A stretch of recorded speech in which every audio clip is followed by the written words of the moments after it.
आएंगे आपको ओमान से, जहां प्रधानमंत्री नरेंद्र मोदी भारतीय समुदाय को संबोधित कर रहे हैं। और प्रोस्परस फ्यूचर का उत्सव है।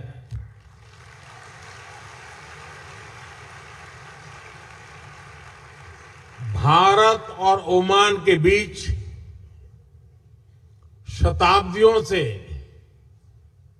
एक आत्मीय और जीवंत नाता रहा है। इंडियन ओशन की मॉनसून विंड्स ने दोनों देशों के बीच ट्रेड को दिशा दी है। हमारे पूर्वज लोथल, मांडवी और ताम्रालिप्ति जैसे पोर्ट से लकड़ी की नाव लेकर मस्कट, सूर और सलाला तक आते थे।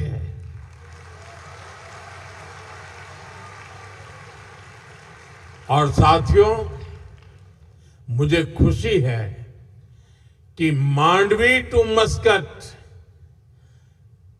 इन ऐतिहासिक संबंधों को हमारी एम्बेसी ने एक किताब में भी समेटा है।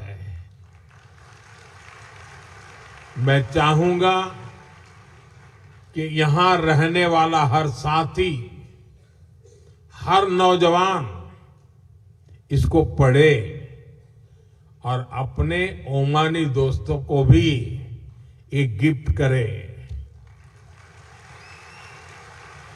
अब आपको लगेगा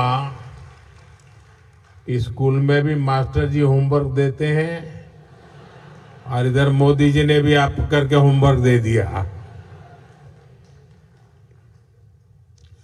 साथियों, एक किताब बताती है कि भारत और ओमान सिर्फ ज्योग्राफी से नहीं बल्कि जनरेशन से जुड़े हुए हैं। और आप सभी सैकड़ों वर्षों के इन संबंधों के सबसे बड़े कस्टोडियन हैं। साथियों, मुझे भारत को जानिए क्विज में ओमान के पार्टिसिपेशन के बारे में भी पता चला है। ओमान से 10,000 से अधिक लोगों ने इस क्विज में पार्टिसिपेट किया।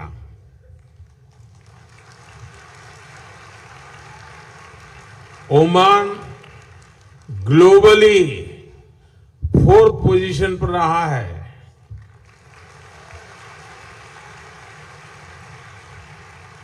लेकिन मैं ताली नहीं बजाऊंगा।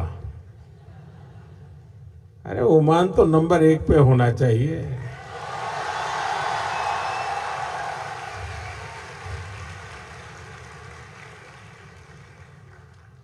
मैं चाहूंगा कि ओमान की भागीदारी और अधिक बढ़े, ज्यादा से ज्यादा संख्या में लोग जुड़े। भारतीय बच्चे तो इसमें भाग जरूर लें। आप ओमान के अपने दोस्तों को भी इस क्विज का हिस्सा बनने के लिए मोटिवेट करें। करेंगे? दम नहीं है आपकी आवाज में? जरा हाथ ऊपर करके बताइए, करेंगे? हर एक के हाथ ऊपर नहीं हुए। साथियों, भारत और ओमान के बीच जो रिश्ता ट्रेड से शुरू हुआ था, आज उसको एजुकेशन सशक्त कर रही है। मुझे बताया गया है कि यहां के भारतीय स्कूलों में करीब 46,000 स्टूडेंट्स पढ़ाई कर रहे हैं। इसमें ओमान में रहने वाले अन्य समुदायों को भी हजारों बच्चे शामिल हैं। ओमान में भारतीय शिक्षा के 50 वर्ष पूरे हो रहे हैं। ये हम दोनों देशों के संबंधों का एक बहुत बड़ा पड़ाव है। साथियों, भारतीय स्कूलों की ये सफलता his majesty the late sultan Qaboos के प्रयासों के बिना संभव नहीं था।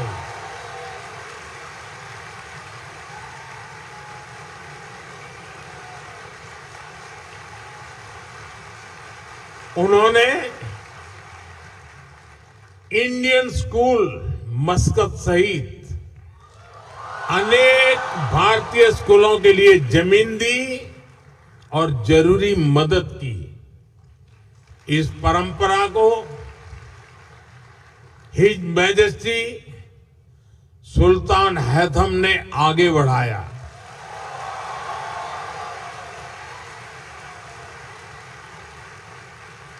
वे जिस प्रकार यहां भारतीयों का सहयोग करते हैं, संरक्षण देते हैं, इसके लिए मैं उनका विशेष तौर पर आभार व्यक्त करता हूं।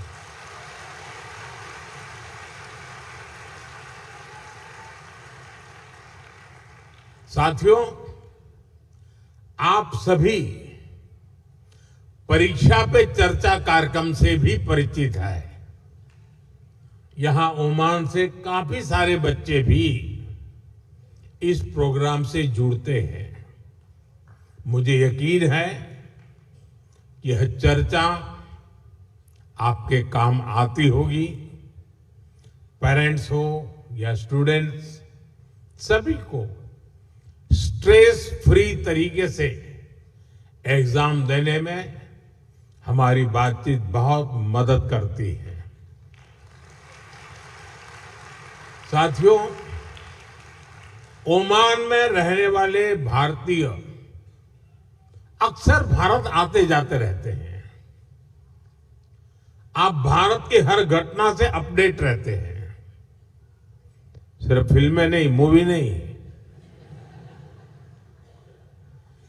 आप सभी देख रहे हैं कि आज हमारा भारत कैसे प्रगति की नई गति से आगे बढ़ रहा है।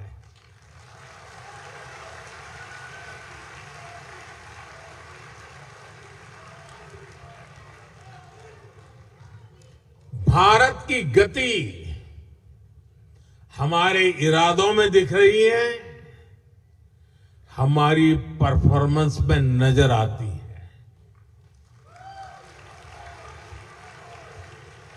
कुछ दिन पहले ही इकोनॉमिक ग्रोथ के आंकड़े आए हैं और आपको पता होगा भारत की ग्रोथ 8% से भी अधिक रही है।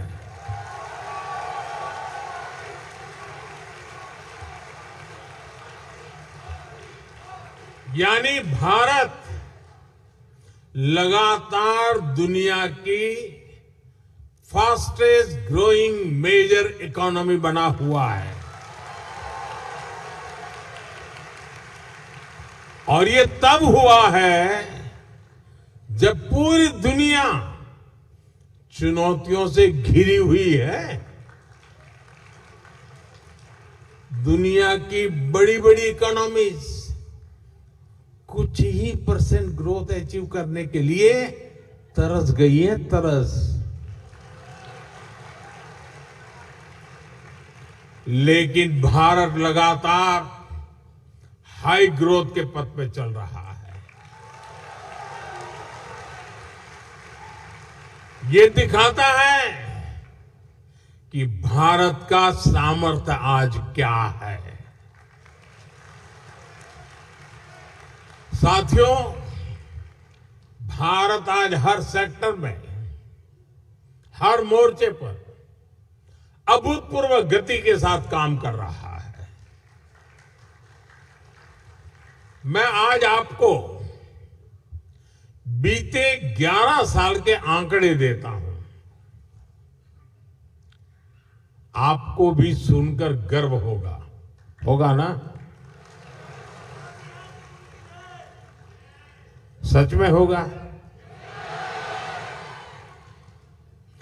यहां क्योंकि बहुत बड़ी संख्या में स्टूडेंट्स और पेरेंट्स आए हैं, तो मैं शुरुआत में शिक्षा और कौशल सेक्टर से ही बात करूंगा। बीते 11 साल में भारत में हजारों नए कॉलेज बनाए गए हैं। आईआईटी की संख्या 16 से बढ़कर 23 हो चुकी है। 11 वर्ष पहले भारत में 13 आईआईएम थे, आज 21 है। इसी तरह एम्स की बात करूं तो 2014 से पहले सिर्फ 7 एम्स ही बने थे, आज भारत में 22 एम्स हैं।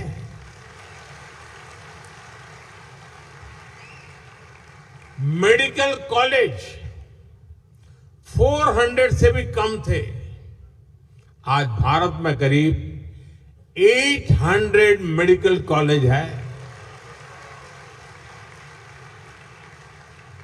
साथियों, आज हम विकसित भारत के लिए अपने एजुकेशन और स्किल इकोसिस्टम को तैयार कर रहे हैं। न्यू एजुकेशन पॉलिसी इसमें बहुत बड़ी भूमिका निभा रही है। इस पॉलिसी के मॉडल के रूप में 14,000 से अधिक 14,000 से ज्यादा पीएम श्री स्कूल भी खोले जा रहे हैं। साथियों, जब स्कूल बढ़ते हैं, कॉलेज बढ़ते हैं, यूनिवर्सिटीज बढ़ती हैं, तो सिर्फ इमारतें नहीं बनती, देश का भविष्य मजबूत होता है।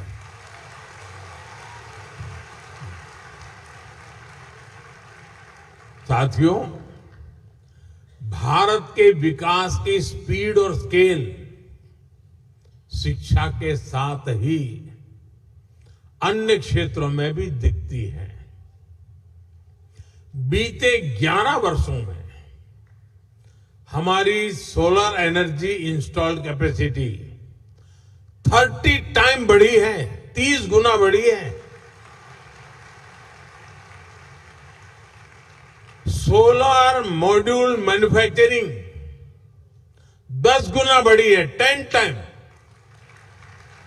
यानी भारत आज ग्रीन ग्रोथ की तरफ तेजी से कदम आगे बढ़ा रहा है।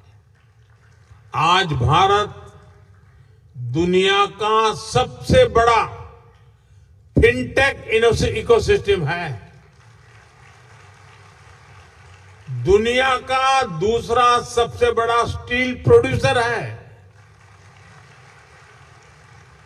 दूसरा सबसे बड़ा मोबाइल मैन्युफैक्चरर है। अब आपके जेब में मोबाइल होगा तो लिखा होगा मेड इन इंडिया।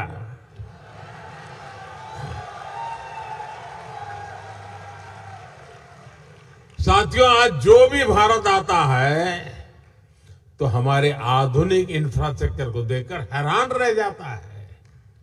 ये इसलिए संभव हो पा रहा है क्योंकि बीते 11 वर्षों में हमने इंफ्रास्ट्रक्चर पर 5 गुना अधिक निवेश किया है, 5 टाइम मोर। एयरपोर्ट की संख्या डबल हो गई है।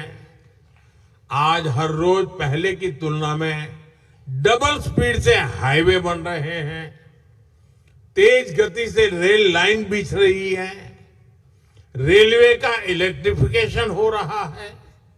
साथियों, ये आंकड़े सिर्फ उपलब्धियों के ही नहीं हैं, ये विकसित भारत के संकल्प तक पहुंचाने वाली सीढ़ियां हैं।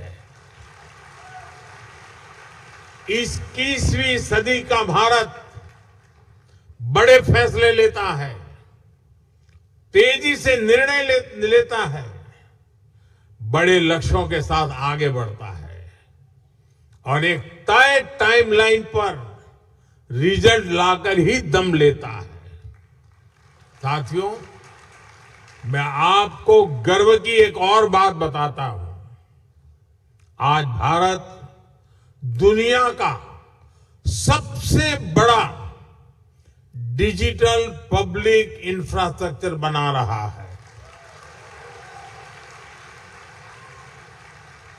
भारत का यूपीआई यानी यूनिफाइड पेमेंट्स इंटरफेस दुनिया का सबसे बड़ा real time digital payment system है।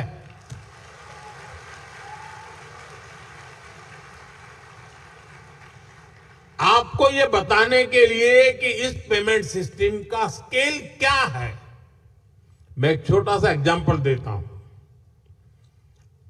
मुझे यहां आकर के करीब 30 मिनट हुए हैं, 30 मिनट्स हुए हैं। इन 30 मिनट में भारत में यूपीआई से, मैं इन 30 मिनट की बात करता हूं, इन 30 मिनट में भारत में यूपीआई से 14 million real time digital payments हुए हैं।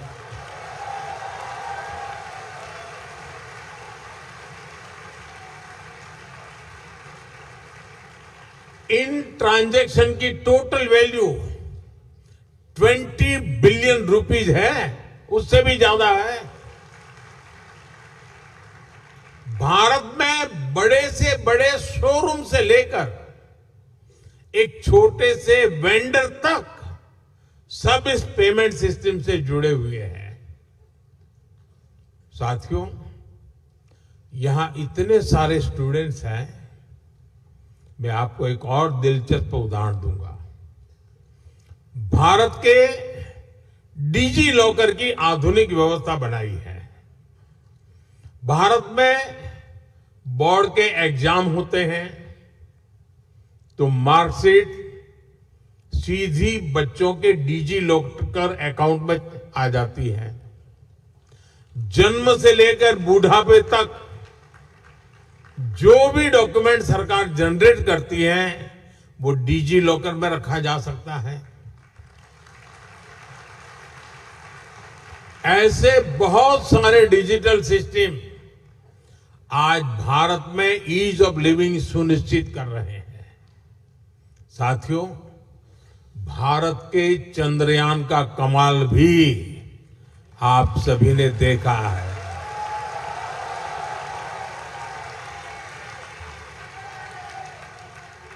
भारत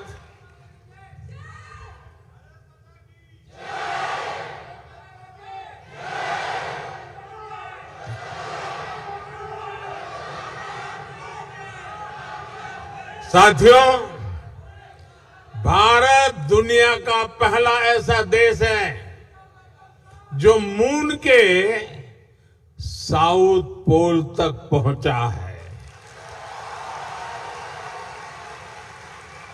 सिर्फ इतना ही नहीं, हमने एक बार में 104 सैटेलाइट्स को एक साथ लॉन्च करने का कीर्तिमान बनाया है।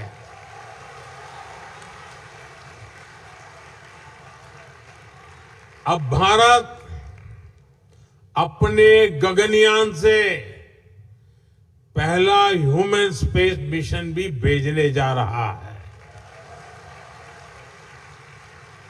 और वो समय भी दूर नहीं जब अंतरिक्ष में भारत का अपना खुद का स्पेस स्टेशन भी होगा।